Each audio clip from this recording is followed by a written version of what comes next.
ایک صاحب کا سوال ہے، ہیکل سلیمانی کسے کہا جاتا ہے اور اس کی کیا حقیقت ہے؟ ہیکل سلیمانی ایک ایسا معمہ بنا ہوا ہے جس کے بارے میں بہت سارے لوگ کنفیوژن کا شکار ہے اور ہر آدمی نے اپنی اپنی الگ تحقیق بیان کی ہے۔ اگر ہیکل سلیمانی کے بارے میں انٹرنیٹ پر سرچ کیا جائے، یوٹیوب پر تلاش کیا جائے تو بہت سارے مختلف قسم کے جوابات نکل کر آتے ہیں،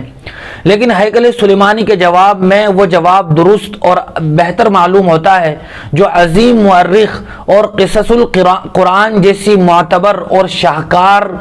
کتاب کے مصنف مولانا حفظ الرحمن سیوہاروی نے قصص القرآن میں بیان کیا ہے۔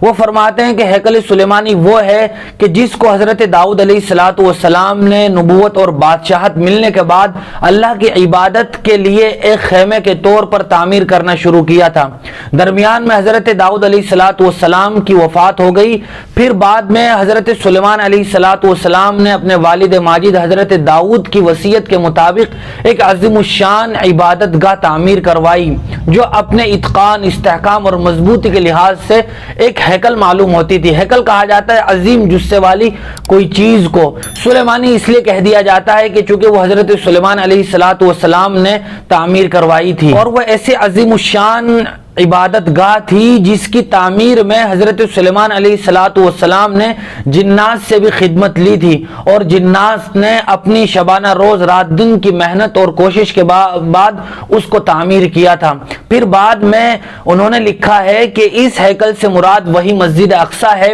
جس کے بارے میں اللہ تبارک و تعالی نے قرآن مجید میں یہ بات ذکر فرمائی ہے کہ وہ بابرکت جگہ ہے، لہذا جو بیت المقدس ہے اسی کو ہی ہیکل سلیمانی کہا جاتا ہے۔ لیکن یہود بے بہبود نے جس طرح اپنی کتابوں میں قسم قسم کی من گھڑت تحریفات کر دی ہیں اور اپنی منمانی تشریحات کرتے ہوئے انہوں نے اپنے اوپر نازل ہونے والی مقدس کتاب کو بدل دیا ہے، ایسے ہی انہوں نے ہیکل سلیمانی کے بارے میں طرح طرح کی ایسے باتیں مشہور کر دی ہیں جن کا حقیقت سے کوئی تعلق نہیں ہے، لہذا بہتر اور صحیح قول وہی معلوم ہوتا ہے جو ابھی ذکر کیا گیا ہے۔